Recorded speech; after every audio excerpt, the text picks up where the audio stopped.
Hey guys, thank you so much for watching this video. Please give us a call if you guys are looking to improve your credit score, lower your car payment, buy a car, trade in a car. If you're looking to purchase your first home, if you're looking to purchase a rental property, we can help you. Give us a call today, 877-205-7771. Talk to you guys soon, and thanks again. Hello everyone, this is Calvin Russell, CEO and founder of 850 Club Credit Consultation. Hope everyone's doing well today. Today we're going to talk about how to use a credit card correctly, okay? Now, I know there's a lot of different types of credit cards out there. You got secured, unsecured, cashback rewards, balance transfer, travel credit cards, a whole bunch of different type of stuff, right? We're going to keep this very, very simple because normally when people ask themselves this question, they're not normally having like a travel card or like a substantially higher limit credit card and things of that sort. That's when you're, chasing points or chasing, bonus cash back or whatever the case may be, or you're trying to, get whatever perks the credit card has. So we're talking about just a basic standard credit card. All right, so let's jump straight into it. Number one, you need to understand whatever credit card terms you have with whatever bank you have that credit card with. The reason why I say that is because a lot of times with different credit cards, you're going to have different terms, and everyone's terms are going to be different. For example, you may have 0% introductory APR. What that means is they're not going to charge you any interest if you decide to carry a balance. Most credit card companies charge interest if you carry a balance. Carrying a balance means that, let's say, for example, you swipe for $300, right? And when the bill comes for that $300, instead of paying the $300 in full, you decide to pay, let's say, the minimum payment, which could be $25, $35, whatever, okay? So, and then that's going to be subtracted from the balance that you owe, $300. Let's say, let's say the minimum is $25. So to be $300 minus $25, that's going to put you at $275, okay? And then normally what the banks would do, they would charge you interest. Some banks charge interest on the $300. Some banks charge interest on the $275 as they're waiting on it. And then some banks, they say, well, you know what?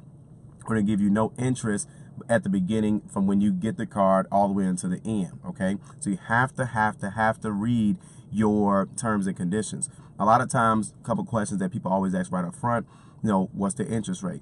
Now, interest rates on credit cards are not like interest rates on having a car or a mortgage or even a personal loan. For example, you could be at 820, which is phenomenal credit, and still have interest on a credit card, okay? Because that's how credit card companies make money. They have to charge everybody interest. And there's usually about 3 different interest brackets. Of course, you got 0%. So let's say 0 to 9%. These are more, I would say, honestly, like 9 to 15% is a little bit more rare. That's if you have like a substantially higher, like I would say a high limit credit card or a major, like, big brand type credit card. That's if your credit score is, of course, a lot higher, okay? But 0%, don't get caught up so much on 0% a lot. There's nothing wrong with 0%, trust me. But everyone's not going to have an introductory rate of 0%, especially if you're just starting out. Again, if you're watching this video, this is going to be like a lot about the basics, okay? So you have that. Then you have the next tier, which is like 15 to like 20%, and you have 20% all the way up. Now, you're probably saying, well, does that interest rate have anything to do with my credit? Yes and no. See, credit cards are all about terms that you accept yourself. So one credit card may say, hey, we have a 23% interest rate. Your credit score could be 720. That particular credit card has that particular terms at that time, okay? And because credit cards, they change their terms all the time, you have to understand what you're doing. The easiest way to understand interest is that most banks will charge you interest if you carry a balance. So if most banks won't charge you interest if you don't carry a balance, meaning that, let's say, for example, you swipe your card on, let's say $200, right? And then before that billing cycle is up, you pay that credit card in full. If you swipe for that card and then you pay for it in full, then there's nothing to charge you interest on. But every credit card company is not like that. Some credit card companies charge you as soon as they let you borrow the money, essentially. But some credit card companies like, well, we're only going to charge you interest if we have to wait for you to pay us back, which is traditional, unless you have a charge card, which this video is not about. Most of the time, anyway, with charge card, that's when you start getting that American Express range, Diners Club, and all the rest of that stuff. So, but either way, that's like the basic that you got to understand with interest. It's not necessarily credit score based. It's really up to you. A person with an 850 credit score can easily get a credit card with a horrible interest rate, not just because it has nothing to do with them being approved for the actual rate itself. It's the terms that they decided to accept, okay? Of course, you want to pay your bill on time. That's simple. When the bill is due, you want to pay for it. Of course, you have a limit. A lot of times people don't understand balance and limit. Balance is what you use. Limit is how much you can use. I did a video on why banks let you go over the limit. The short answer is they want to make money. So you got to understand that.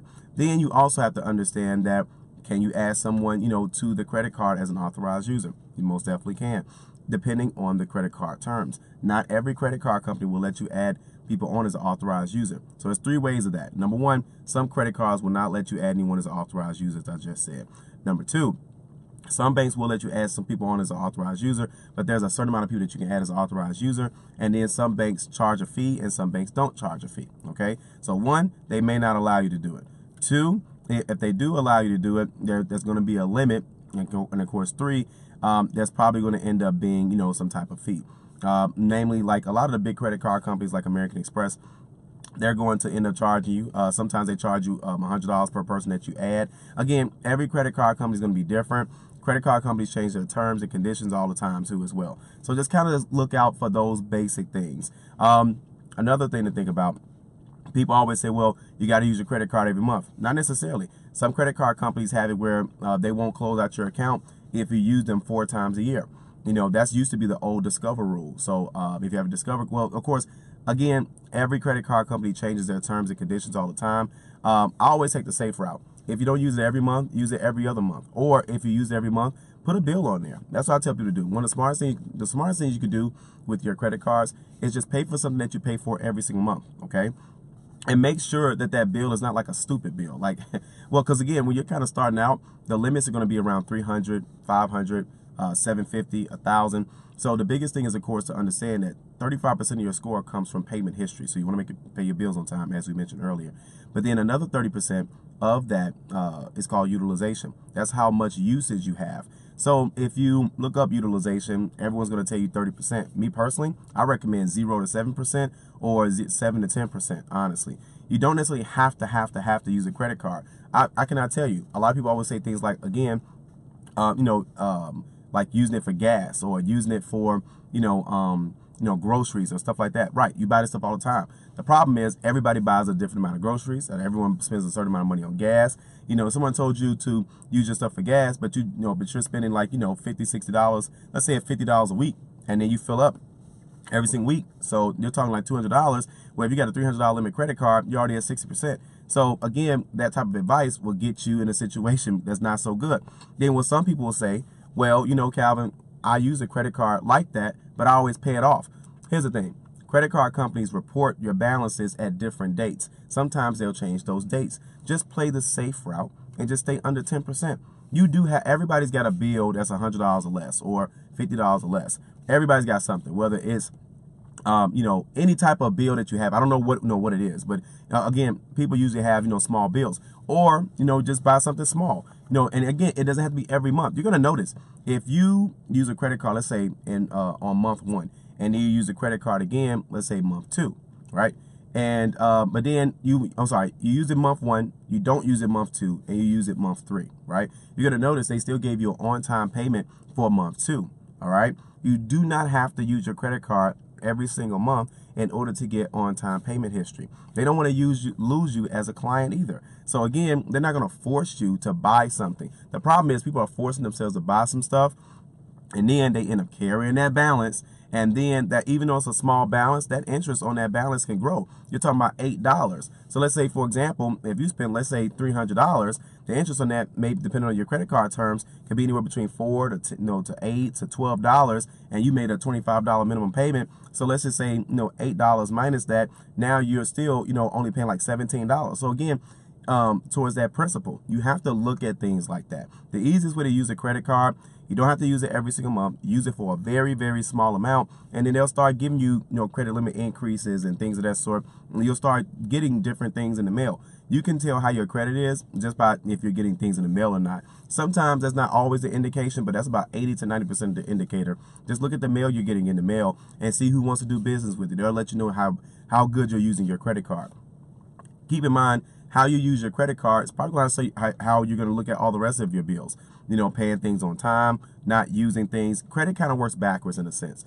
they give you credit when you don't need it, but when you need it, they're not going to give it to you because they know exactly what your intentions are. And if you use it wrong too much, then of course you're going to end up filing bankruptcy or whatever the case may be, or just end up just using a card a lot, just bring the balance down. So, but these are the basic ways on how to use a credit card properly.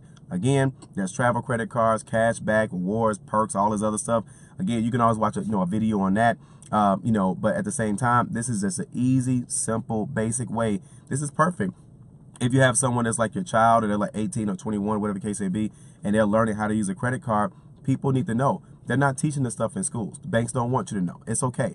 Banks do not want you to know how to do these things because they can't make any money off of you. And it's not a bad thing. I mean, it is what it is. But again, you have to know the rules to the game. If they told you the rules to the game, then of course you would end up winning the game. Again, they can't allow it to be like that. Otherwise, they're going to lose every single time. So, but either way, I just want to wrap that up. So if you got any questions, comments, or concerns, you can always shoot us an email, at info@the850club.com. Of course, if you like this video, like it. If you want to share it, share it. And be sure to subscribe as we got a lot of videos on the way. Thank you guys so much. Have a good day.